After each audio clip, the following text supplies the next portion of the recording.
This is Cable 18, the Cherry Hill Public Schools television station.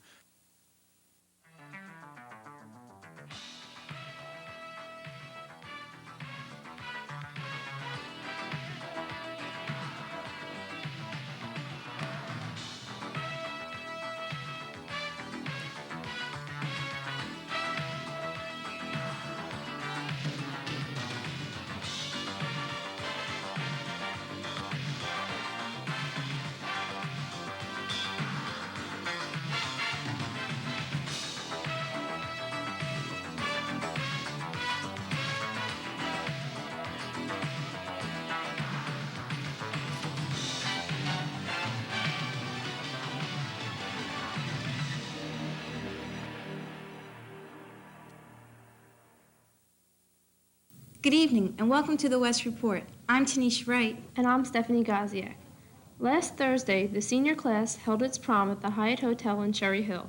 The theme was For Just a Moment, and about 500 people attended the prom. For the seniors, it was one of their last opportunities to spend a fun-filled evening with their classmates and friends. Many students spent a lot of time preparing and planning for Thursday, hoping to make it an unforgettable evening. Some seniors even found a unique form of transportation to the prom. It was a special way to begin a special night. Yesterday, there was a special treat not just for the school, but for the entire South Jersey community. 9:50 a.m., WPEN, which is the top-rated nostalgia station in the U.S., brought its morning crew here to West to broadcast from 6 to 10 a.m. The broadcast was simulcast to much of the South Jersey area on NYT Cable Channel 14. Broadcasting students from both West and East attended the broadcast and saw a first-hand account of an actual radio broadcast. The entire show was videotaped as a teaching aid for future broadcasting classes. During the broadcast, shadow traffic reporter Walt McDonald landed his helicopter at West and did a traffic report from the school studio. When the broadcast was finished, the students had an opportunity to question the staff, which includes radio personality Ken Garland, news reporters Elaine Sansini and Art Andrews, sportscaster and West graduate George Hickman, and program director Dean Tyler. You can see this question and answer session on cable TV tonight following the junior school report. We would like to thank WPEN for coming to West and giving their time and talent to help us further understand the various aspects of a radio broadcast.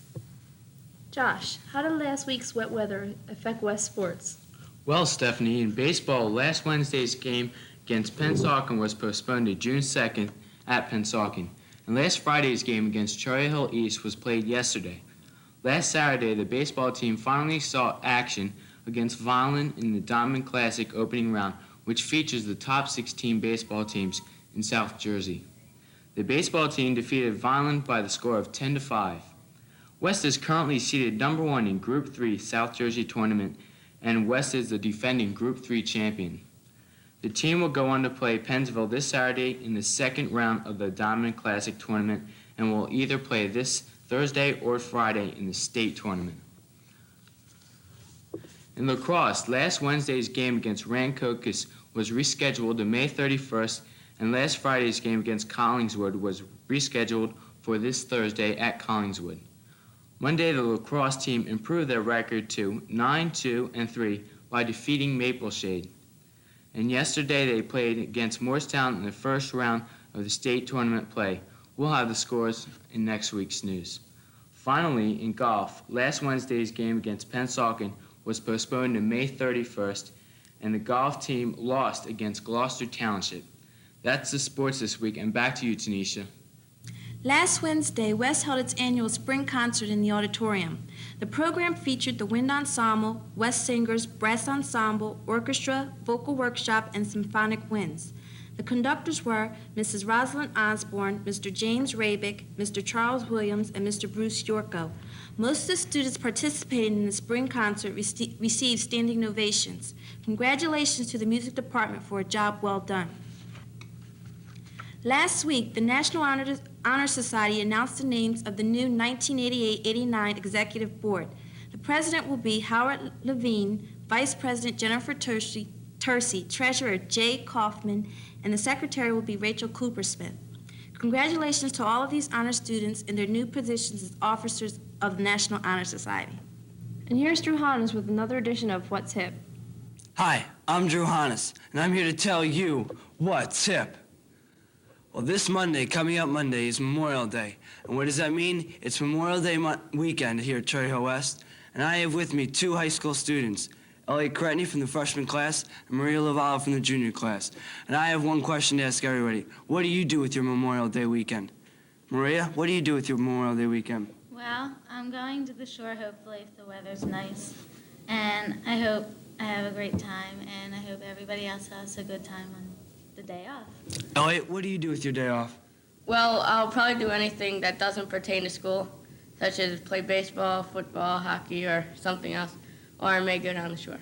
Whether you like to sleep late or play sports or go down on the shore, Memorial Day weekend's a chance for you to get your last day off the school year before the school year ends. I'm Drew Hannes, and I'm telling you to watch What's Hip.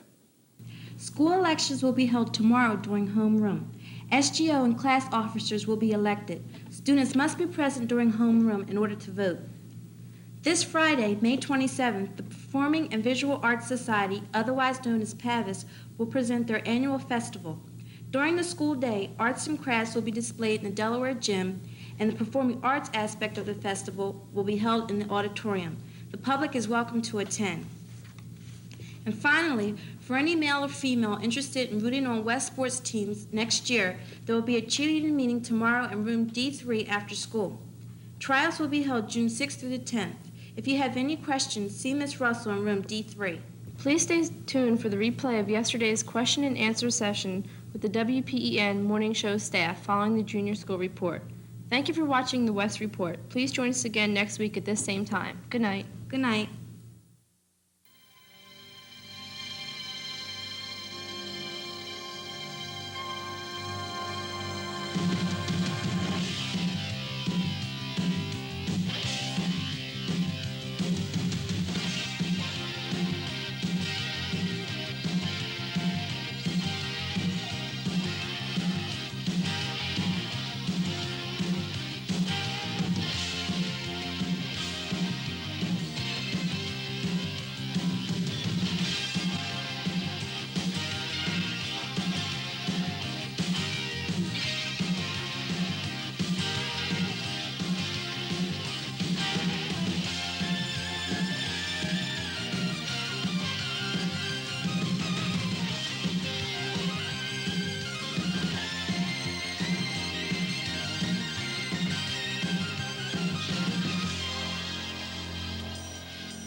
Good evening, this is Sherry Telenoff with Arthur Chow on this Wednesday, May 25th edition of EastCast.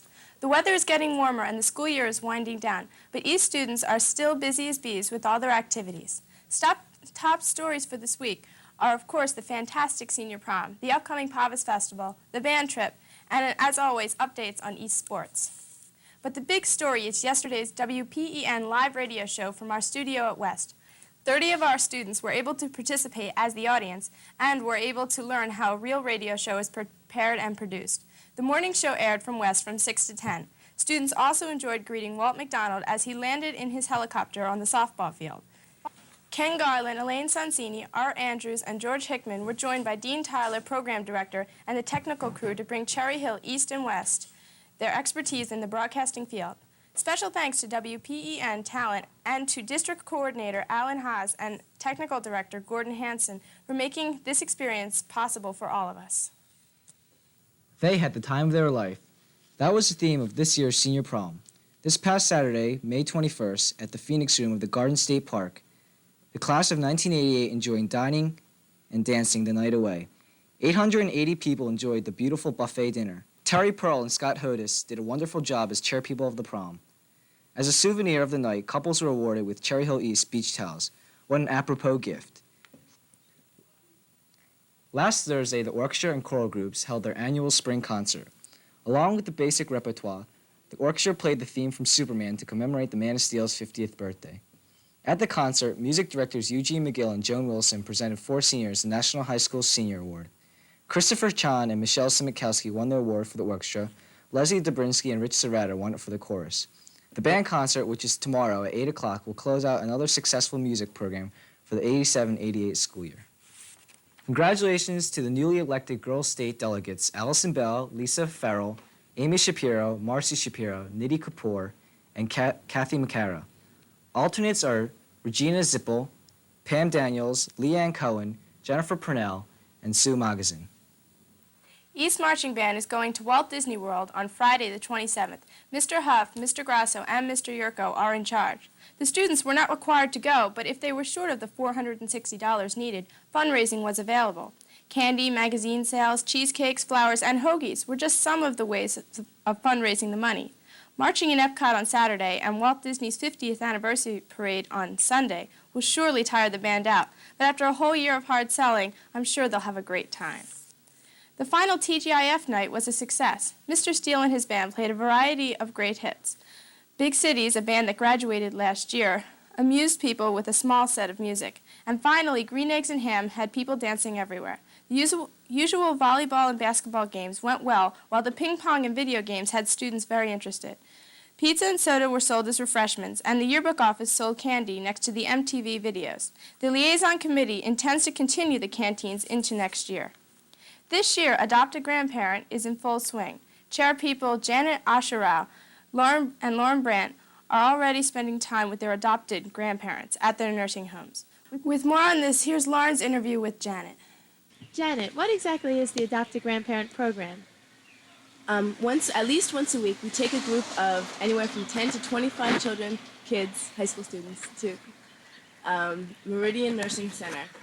And we just actually play bingo or with them, get to know them, talk with them, or sometimes they have baking that we'll help out with, or any kind of activity that they enjoy doing. And students will automatically become close to some of the residents, and they'll just go visit them in their rooms to make them smile. I mean, when a resident sees one of us, it makes their day, really, because sometimes they don't have anyone to visit them, and we really just go to cheer them up, and it's really a lot of fun. That sounds great. But this sounds like a new program. How did it get started? Actually, what happened was, in psychology, one of the students in my class did a project on nursing home care. It sounded like it would be so much fun and so rewarding that we went to talk to Student Congress about starting a program where we can get a group of people to go help out, because I already started to go visit them on my own, and it was fun, so I figured everyone else would like it too. And we just held one meeting to tell them exactly what we'd be doing, and it started, and we've gone a few times already, and we're just going to continue to go at least once a week. Okay, now if someone was interested in getting involved but hasn't done so yet, how can they? Okay, every Monday morning, we have a sign-up sheet on the door of Student Congress next to the auditorium, and if they can go the day that we said that we are going in the week, they just sign their name, and we meet right before we leave at 2:30 in Cafeteria 1 to organize what we're going to do, and then we just bring them back. Thank you, Janet. Good luck with the program for the rest of the year. This has been Lauren Brandt with EastCast. Every year, Student Congress nominates and gives awards to students who have worked beyond what's expected of them in activities. Service and the annual Crimson Awards will be presented to those outstanding students on June 1st at 7:30 p.m. Letters were sent home to the parents of those teens who are receiving the awards. This night is just a little reminder that hard work does get recognized. Over the years, philosophers, some great, some not so great, have pondered over the question, what does PAVIS mean? And have all come up with the same answer that most of us have. I don't know. Well, though most of us are not familiar with its meaning, we all at least know that PAVIS is a day of various artistic activities. Scheduled activities for this Friday include displays by photography and art classes, an encore presentation of the junior classes' prize-winning one-act, Death, demonstrations by dance, choral, and cosmetology organizations, and other various aesthetic activities. This year's PAVIS is being run by Mr. Nation and Mr. Cook. Student Congress is currently holding its homeroom representative elections this week during homeroom. The junior, sophomore, and freshman classes vote on Tuesday, Wednesday, and Thursday, respectively. Students will elect 40 juniors, 30 sophomores, and 20 freshmen as homeroom representatives for the upcoming year. Election results will be posted after 2:30 the day of each respective election. Cable 18 would like to wish every candidate good luck in the election. On May 3rd, the sophomore class elected their class officers for the upcoming year. Current President Betsy Tucat and Vice President Eric Relosa were joined by new Secretary-Treasurer Eric Freeman. I was lucky enough to be elected publicity manager of the class of 1990. Here with an interview with the officers is senior Angela Lynn. Eric, what would you say is the highlight of the junior year? Good question, Angela. Without a doubt, I'd have to say the junior prom. We're already in the planning stages, and we're planning a really great prom, so. Au contraire. Eric, the junior prom is definitely a big event next year, but there's so many other events that we are in charge of, like concessions at the football game and candy canes and Spirit Week. There's just so many things. I don't think you can single out just one. Good point, Eric. Thanks. Okay. Betsy, how do you think your approach to the class and activities will differ from this year? Well, this year we made one major decision. We decided that we're going to make Student Congress light. It's not going to be a chore to come to the meetings anymore. We're doing things such as sending out funny notices, requesting for people to bring refreshments to the meetings that we have within our class. Because as we noticed, the attendance at all events have been down from the past years in Student Congress. So we don't want to make it a chore. We want to make it something fun. So attendance will go up and many more people will participate in what we have to do. And we're going to see how it works out. Did you say refreshments? Yes, I did. Refreshments. Okay. And Art, what plans do you have for the opening of the school year? Well, I hope we do a little bit better in the Spirit Week because I know last year we had marginal at best success. So there are going to be a couple new events. Hopefully they'll be to our advantage.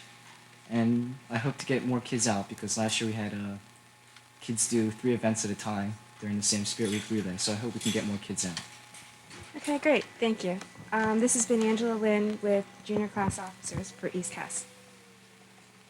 Once again, Student Congress is having a Kiss a Senior Goodbye fundraiser beginning on the 25th during lunch periods. Students can purchase messages to send to their favorite seniors. They will receive the message along with a few Hershey Kisses wrapped beautifully with ribbon. It only costs a small fee of 50 cents. It's a nice way to send off the class of 1988. East lacrosse team has been having an excellent season so far, with only 2 losses. Yesterday, they had a psych party for their game against West today at home. The season is ending next week. East girls track team had a conference meet at Pennsauken High School on Monday the 23rd. Liz Greisbach on javelin, Joanne Jennings on the discus, and Andrea Rubio with the 100-meter all came in first place. Liz broke the school record with her throw of 114 feet 6 inches. On Saturday the 28th, these people go on to the sectionals meet. If they win there, they go on to the state's championship. Last Saturday, the East baseball team dropped a 7-3 decision to Pennsville in the first-round game of the Diamond Classic. The score remained tied at 1 until Pennsville's Mark Carr hit a third-inning grand slam to left field off reliever Dan Palazzo to break open the game. Pennsville stretched the lead to 7-1 until the 7th inning when East junior Glenn Foley hit a 2-run shot to right field. Foley, who had started the game before leaving the mound with a tight shoulder, has now homered in his last 6 games and leads all South Jersey hitters with 9 home runs. East is just about to close its regular season and is looking forward to a successful Group 4 tournament, a tournament in which they are seeded second. The East softball team picked up its 3rd win of the season last Tuesday with a 6-5 win over crosstown rival Cherry Hill West. Senior Mary Beth Caulfield, who hadn't pitched for 2 weeks prior to the game, came in relief for September Cadman to pick up the win. Wins may be hard to come by now for the girls, but just remember that the Phillies once set a major league record for most consecutive losses in 1961, but came back to win their division just 2 years later. Well, that's all for this edition of EastCast.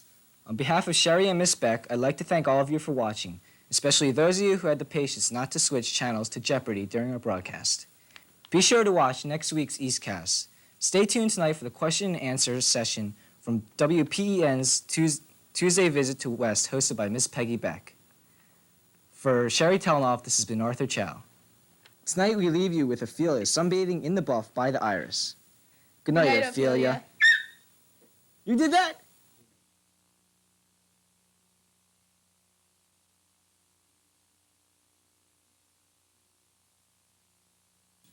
Good evening, I'm Karen Weinberg, and this is Carusi News. All this week, 7th graders are campaigning for next year's student council elections. An assembly and election will be held this Friday. Good luck to all you candidates. This evening, there will be an 8th grade curriculum meeting for all parents of those students who are going from 7th to 8th grade. The meeting's in the cafeteria at 7:30, so you can still make it if you leave following this program. And now, I'd like to introduce Scott Engel with the sports report. Scott? Thank you, Karen. Well, we don't have many games to report on due to rainouts and because the season is winding down. First, the track team rolled over Pennsauken on Tuesday, May 17th, for their 6th straight win. Charles Brown threw the discus 139 feet, breaking his own school record set last week. Also on Tuesday, Carusi's 8th grade girls raised their record to 4-3 by defeating Haddonfield 11-7. On Friday, the 7th grade girls softball closed its season with an 8-5 loss to Delran. Also on Friday, the 8th grade baseball team tied Beck 2-2. This game ends the regular season for the Mustangs, and they became the first team in South Jersey Middle School League history to go undefeated in the regular season. This week, the league championship playoffs started. We will have the results in next week's show. I will follow up on all of the end-of-the-season games next week. But for now, this is Scott Engel from Mustang Sports. Now, back to you, Karen. Thank you, Scott. Last Thursday evening, 48 Carusi students were inducted into the first chapter of the John Carusi National Junior Honor Society. Carusi News was there to capture this very prestigious ceremony. But before we show you some of that night's festivities, I would like to say how very proud we are to have two of our own Carusi News members inducted into that society, Laurie Melson and Scott Engel, who just gave you the sports report. And now we're going to show you a clip of that night's festivities. So for Scott and the rest of the Carusi News team, I'm Karen Weinberg, and I'll say goodnight now. It is my pleasure this evening to welcome you to the first induction ceremony of the John Carusi chapter of the National Junior Honor Society. These young people this evening are going to be doubly honored, for they will forever be recorded as the charter members of our chapter. It is also most fitting and proper to have our Honor Society chapter named in memory of our late principal, Dr. Carusi, for he believed that young people should be recognized for all of their accomplishments in the classroom, in the arts, and on the athletic fields and in the athletic gymnasiums. Tonight, as we conduct the ceremony, it is our honor to have Mrs. Jean Carusi and 4 of Dr. and Mrs. Carusi's children present to share in this special ceremony. I would like to introduce them to you. On my left, Mrs. Carusi, and Gwen, and John, and on my right, Lynn and Dawn. Dawn is closest to me.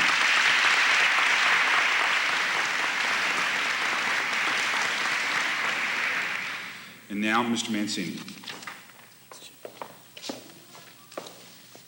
The National Honor Society was founded in 1921 by educator Edward Ryerson. The objective was to recognize and encourage academic achievement while also developing other characteristics essential to good citizenship in a democracy. The organization aims to stimulate a desire to render service to our schools and communities, to promote leadership and develop character. The ideals have been, are now, and always will be relevant to our growth. This prestigious organization has a very rigorous set of nominating criteria. Each of these students has, throughout 7th and 8th grade, maintained a 3.6 cumulative grade point average on a 4-point scale. Roughly, that translates into a high A average. But beyond that, in testimony given by their teachers, advisors, coaches, and community leaders, these young people have exemplified all the traits we value so highly. They have proven to be trustworthy and sincere in both word and deed. We are very fortunate to live in a community and work in a community which offers so many amenities to young people. These students have shown their gratitude to their families and their community by taking part in these activities. And by doing so, they've learned skills in interpersonal relationships which they will need and use throughout their lives. When we speak of our future leaders, here they are. The candlelighting ceremony is a traditional exercise for the induction of National Honor Society members. It is a symbol and a visual reminder for the inductees of the responsibility they now have to promote the following ideals. Mr. Murphy will now comment on scholarship. Would you light our first candle?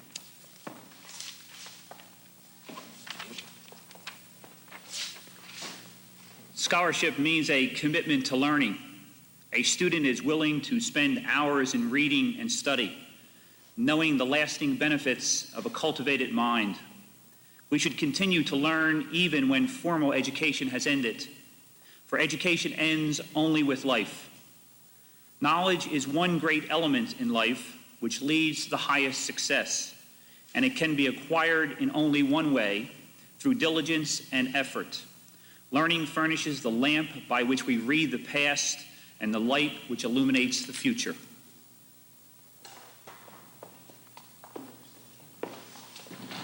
Mr. Golden, will you please comment on character? Character is the force within each individual which distinguishes that person from others. It gives each one individuality. It is that without which no one can respect oneself nor hope to attain the respect of others. It is this force of character which guides one through life and, once developed, grows steadily. Character is achieved, it's not received. It is the product of constant action, daily striving to make the right choice. The problem of character is that of self-control. By demonstrating such qualities as reliability, honesty, sincerity, we may hope to prove by example that we do value character. John, will you please light the candle? And Mr. Ritchie, would you please comment on leadership? Leadership should exert a wholesome influence on the school. In taking the initiative in class and school activities, the real leader strives to train and aid others to attain the same objective. The price of leadership is sacrifice, the willingness to yield one's personal interests for the interest of others. A leader has self-confidence and will go forward when others hesitate. No matter what power and resources may exist in a country, they are ineffectual without the guidance of a wise leader. Leadership is always needed. Thus, to lead is a substantive charge to each of our members.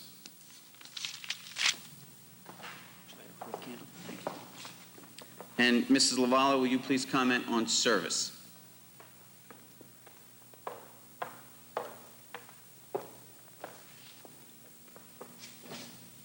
Service can be described in various ways. In the routine of the day's work, many opportunities arise to help others. Willingness to work for the benefit of those in need without monetary compensation and often without recognition. This is the quality we seek in our membership. We are committed to the idea of volunteering our time and abilities to the creation of a better tomorrow.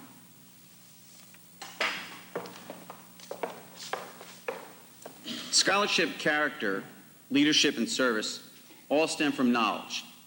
And the first candle in the middle of the table represents knowledge from which all of these come.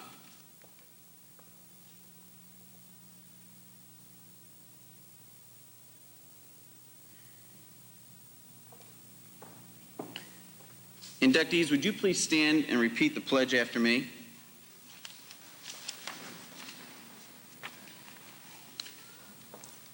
I pledge myself to uphold the high purpose. I pledge myself to uphold the high purpose of the National Honor Society. I will be true to the principles for which it stands. I will be true to the principles for which it stands. I will maintain and encourage. I will maintain and encourage the high standards of scholarship and service, the high standards of scholarship and service, leadership and citizenship. Please remain standing. Congratulations. I am now pleased to introduce to you the inductees by name. Dr. Wald, our principal, and Mr. Marini, our assistant principal, will present them with their certificates and gift pins. Please hold your applause until all students are named. The first chapter of the John Carusi National Junior Honor Society has now been inducted. Congratulations. Take your seats. Thank you very much, ladies and gentlemen, honored guests, members of our faculty, inductees. I'd like to set a situation for you. Two individuals are sitting under a tree and they're talking. Come now, says one.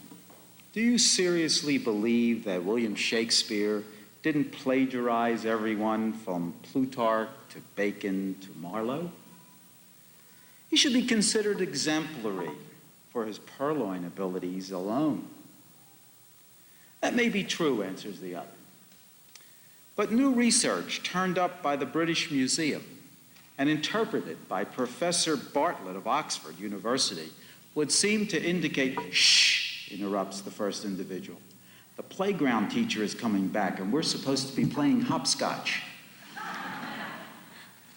You've been introduced to the truly bright child.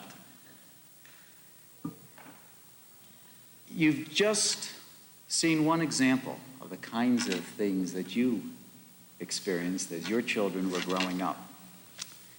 Yes, they do exist, and bright children can be spotted. Parents know, and so do teachers.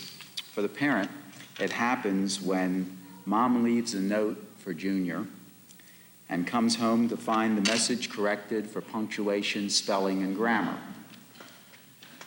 And for the teacher, it happens when the first grade teacher holds up a card, asks who can tell what it represents, and has some kid remark, would it shake you up too much if I asked whether you meant the Phoenician or Celtic alphabet? These boys and girls that you see in front of you represent the result of hard work, hours of study, lots of effort, tremendous amounts of energy put into their studies. Intelligence, dedication, tireless efforts. That's what we have come to expect, and that's what we have this evening.